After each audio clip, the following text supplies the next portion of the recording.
So this steering wheel setup, this electric power steering, is out of a 2008 Nissan Versa.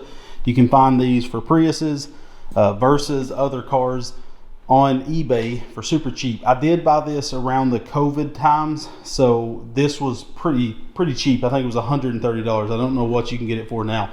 What I was machining was the original spline bracket, and I TIG welded the steering on, and now we have a steering wheel hooked up. You can see that it is spinning the spline shaft. Now I do have to rotate the steering rack, which is down in the chassis. It's pointing up pretty aggressively. I'm going to have to loosen the tie rods and tilt that down, because if you remember, the gas tank goes on this round tube here, so we're going to have a little bit of an angle to get to that steering rack. Because of the gas tank, I really wanted it to be in the nose of the buggy. We are going to add some material to the gas tank and add a back reservoir, and the reason we're going to do that is because that'll give us a place for a fuel neck as well as a sending unit, so he can have a gas gauge and know how much fuel is in his tank. And it's just going to be a lot easier with an access panel to foam stuff it and things like that.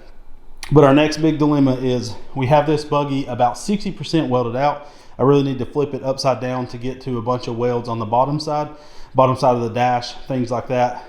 So I do think now I need to pull the engine off the frame. I need to flip it over on its side, do all the welding I can, and next we have to grind out the leftover floor pan. You can see the remnants of it sticking down right there. We got to grind all those welds and get it completely off, do a little bit more frame supports in this massive opening, and once that's done, we can get an aluminum floor pan put in from the bottom side of the buggy. The reason I like to do that is because that's kind of an expendable or a consumable piece. If you scratch up the aluminum, beat it up, it's fine. It's better than beating up the bottom tube of the buggy. So that aluminum is your first line of protection, that is your floor pan. But our biggest issue is our pedals are way too far forward, which is a good problem to have actually, because we can move those back about 4 inches and we're going to put a different style pedal in it. I don't like those, so we're going to go with a different style. So we need to remove all the pedals before we flip it up, cut all the tabs out, and then we can flip the buggy up, get the floor pan tabs welded in, all the old floor pan grinded out. And we're going to be using these Billet EC carburetor pedals. These are for the racing mowers. I don't know if they actually they still have them on their website right now. This is the brake, super high quality, really nice. They're like a Manco, so it cups your foot will sit here, and then they have a super nice throttle pedal. So we're going to be using these Billet ones, and we're going to do something pretty cool to the throttle pedal like Dune Buggy guys did back in the day. We're going to put a couple of ball bearings that I have right here out of our scrap pile. We're going to put these on this shaft so your foot is actually riding on a ball bearing, and it makes the pedal action feel really comfortable in the buggy. So we got a lot of work to do before we can move on to this next phase. So let's get to work.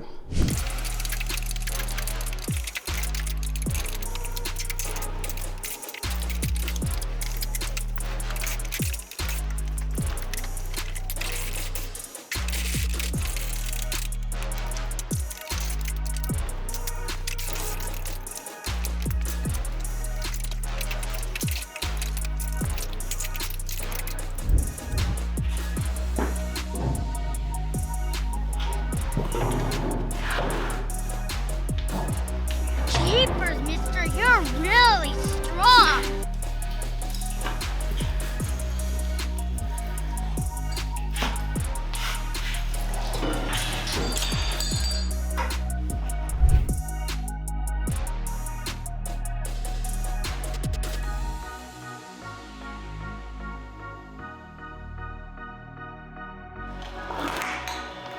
Jeepers, mister, you're really strong.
Jeepers, mister, you're really strong.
So while Greg's over here just dilly-dallying, I've made the executive decision to cut this bar out. We gotta re-brace all of this with the same exact bar basically, but if you look underneath, you can't feel, but it is super pitted. Kind of light on it. It's bad. Yeah, so I'm gonna cut this out, all these tabs and everything that's connected to it, and we are gonna replace that. Sucks, but it's the big boy decision to make. Yeah, in all reality, it might be okay. Like, it's not gonna, because by the time we brace it and stuff, but it bugs me to know we put this much work into it and left this crusty old bar. But it ain't my buggy. Ain't my buggy. Don't sue me. He did leave it up to me. He's like, I would, but it's probably not that big of a deal. I was like, I'll cut it out.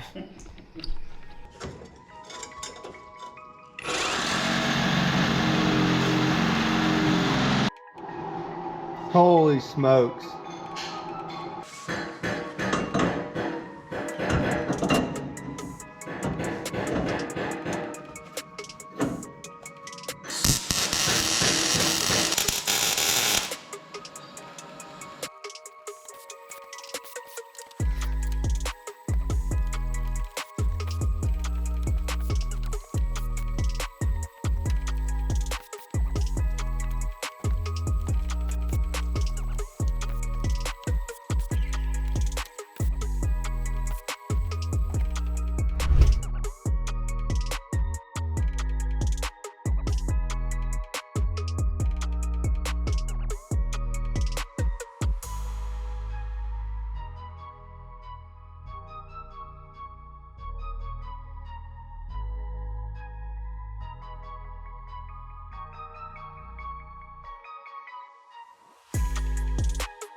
The pedals are completely mounted. We do have to make a pedal stop for this brake. So the brake is going to start right there, and we need something welded on. And this doesn't have a bolt in it, it's just got a pin.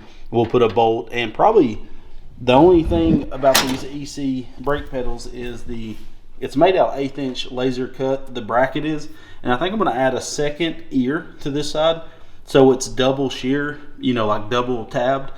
And then I'm going to put a bolt with a nylon lock nut, and then we can weld a stop that basically captures this on the back side so it can't fall back, so it always keeps it right there. And then of course, like I said, once we get the bolt in it, it'll hold this super nice and tight. So there's the pedals, super comfortable whether you're, you know, 5'10", you can slide the seat up, or shorter, and all the way up to past 6 foot. So that's really nice. And then the steering, we have it just mounted with the factory mount right here. You can gut these down and mount them however you like, but I chose to do it like this on this particular one. And we're going to cut this weird tab off, or maybe make a tab that this bolts do. And then I'm going to support the motor in the back. I don't know where. It does have a few little bungs on it that I may take up to this tube or something, but I do need to support because that motor's under a lot of stress. So you can't just mount it. You know, that wouldn't, to me, be safe enough just mounting in that one position, but it's mounted so we can mock up the rest of the stuff.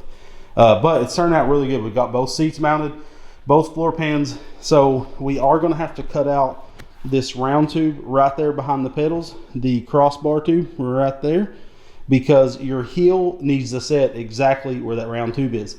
So that's why I made this entire floor pan, even the 1/8 inch steel portion that's up front, that's 1/8 inch steel. This is 1/8 inch aluminum. I made it steel so it's strong for the pedals to mount to, the battery box can mount to, and everything.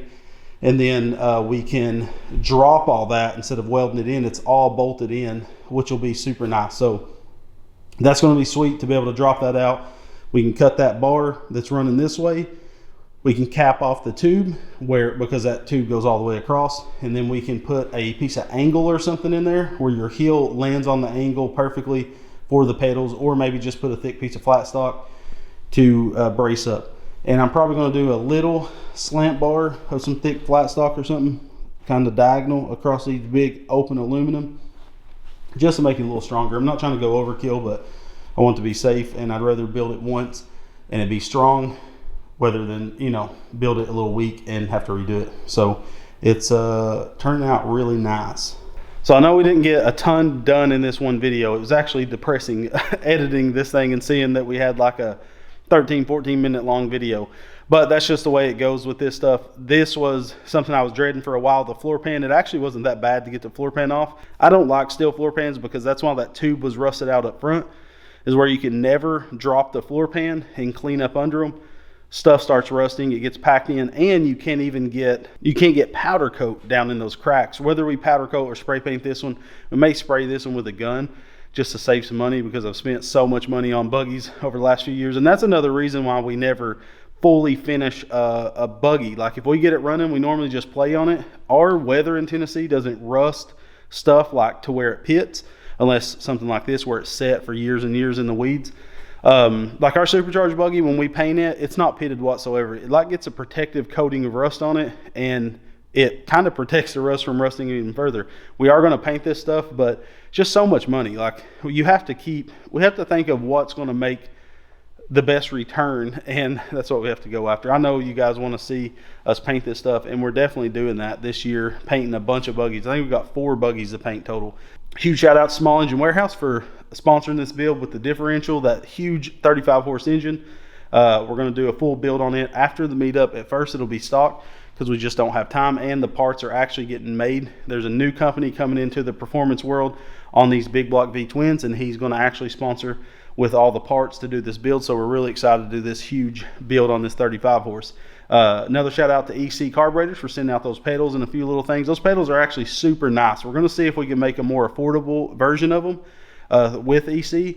And we do have these brake master cylinder mounts on the website now for the Volkswagen master cylinders. And we also have the alternator brackets for the 420s. On the website, you do have to buy all the stuff that goes with them, but we do have the brackets out. So let us know what you think about this. Sorry the video wasn't longer. It just took a lot of time. This took a bulk of our week getting this done.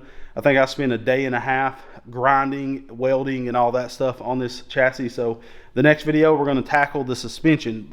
The suspension works actually really great. We're not going to really mess with it before the meetup. After the meetup, we're doing FOA shocks on it and doing long travel.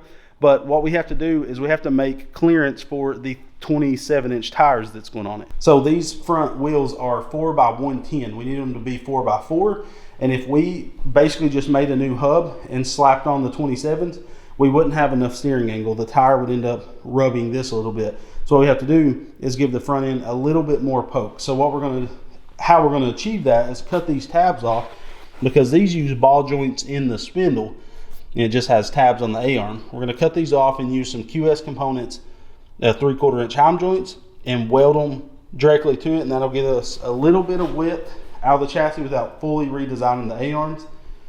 And then we can use Miata front wheel hubs, brake discs and stuff like that, and we will get width out. And then as soon as the front is done, then we can figure out what we're going to do on the rear, because from stock you can see the stance. I mean, the tire is turned, but the front tire is out probably 6 inches from the rear, and we want it to be really equal. So we'll probably have to rebuild new swing arms, but it's coming along. So thank you guys for all the support. Make sure to give the video a like, subscribe if you haven't. We got a lot of people watching the videos that isn't subscribed, so it would help us out a ton if you would like, comment, and subscribe. We're a little behind right now, so we're a little bit behind on comments, but I'm catching up. We got 1,000 things with the family, the business, everything going on. So I hope you guys understand. Let us know what you think about this buggy. Next video, we'll be doing a bunch more work on it and getting it that much closer to being able to do the first ride. So thank you guys. We love you, and God bless.